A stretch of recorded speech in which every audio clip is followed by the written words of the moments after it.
Hello and welcome into today's edition of the Arizona State Sun Devils Insider Podcast.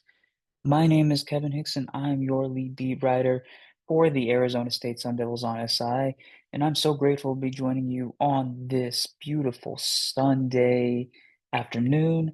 And we are now about roughly 18 hours uh, beyond Arizona State men's basketball securing what could be a very consequential victory in terms of saving the season, possibly salvaging the season in an 82-68 victory over the Cincinnati Bearcats. Uh, it was an eventful game, and both teams were obviously going in with a lot on the line for their seasons. Bobby Hurley and Wes Miller are both on the proverbial hot seat at the moment. Both teams were just hovering above 500. Both teams were looking to gain footing in the Big 12, although Cincinnati had done a bit of a better job of hanging around in Big 12 play. They did defeat Kansas. They did defeat Colorado, and they've had some decent wins as of late, but the Sun Devils took over in the second half, particularly in the last 5 or 6 minutes of the game. Bo Odom had an absolutely exceptional 33.8 assist, three steal performance. He was a team, he was second on the team, third on the team with a plus 17. He made two of the biggest shots of the game. Once Cincinnati got the game down to 3 points, I believe it was 64 to 61.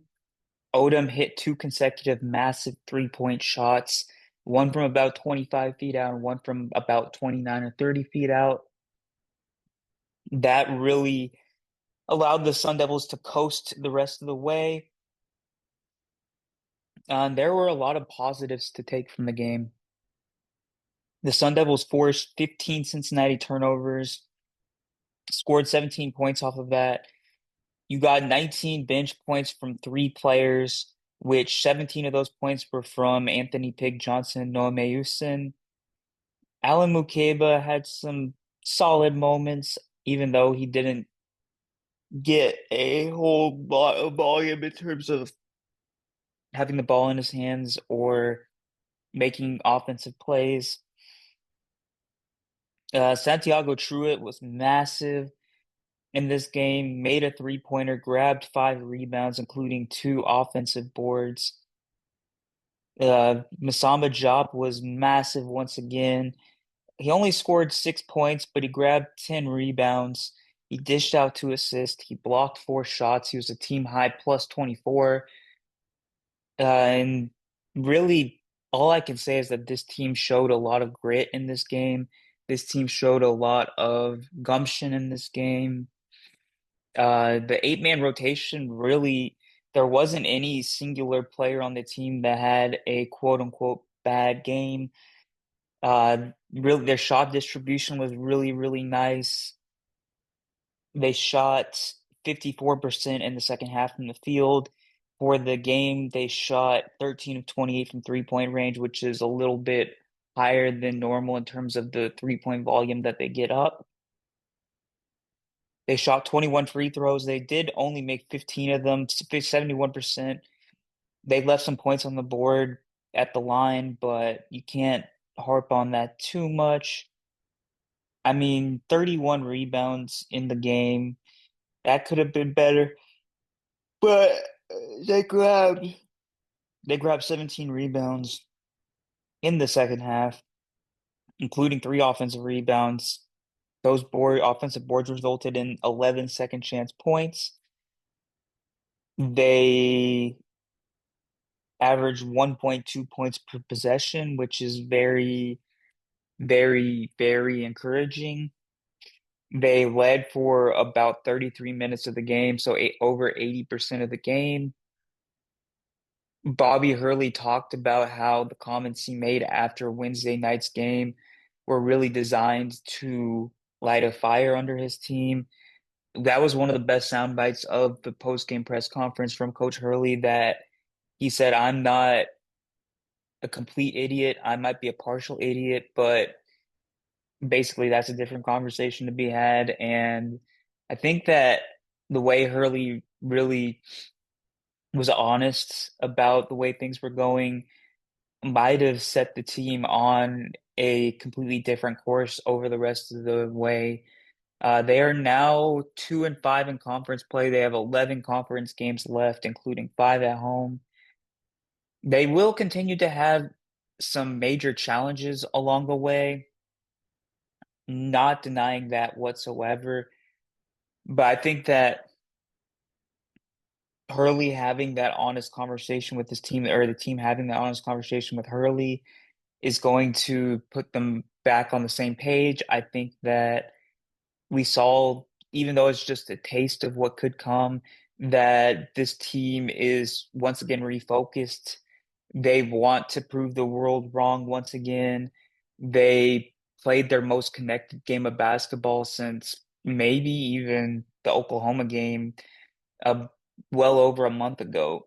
I mean, they played a pretty complete game against Arizona, but the defense still had some lapses. I mean, Arizona has one of the best offenses in college basketball, so that can be excused to an extent, but their most complete game of the season was probably against Oklahoma.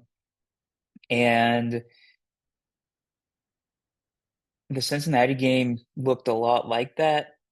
I mean, Cincinnati's not a world-beating team or anything, but like I said, they had success in Big 12 play to that point.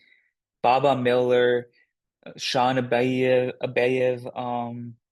Kirk Kriisa, there's players on that team that present challenges, and it was nice to see Arizona State really weather those challenges. I mean, Baba Miller scored 23 points. Mustafa Thiam got secured 15 points. There, there was a surge from Cincinnati, and Arizona State just completely took over that game late, and that gives me reason to believe that this is sustainable moving forward.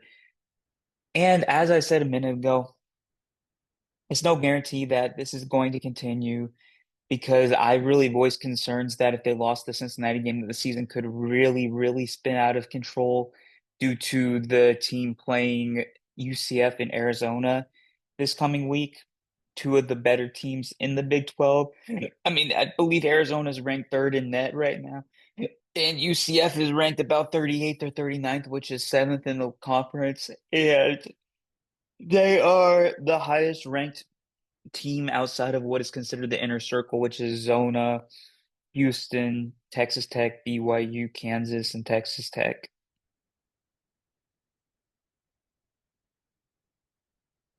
And um, they're going to be a challenge. UCF is a quality team, and obviously returning home against Arizona, you hope that you secure a season-defining win in that game.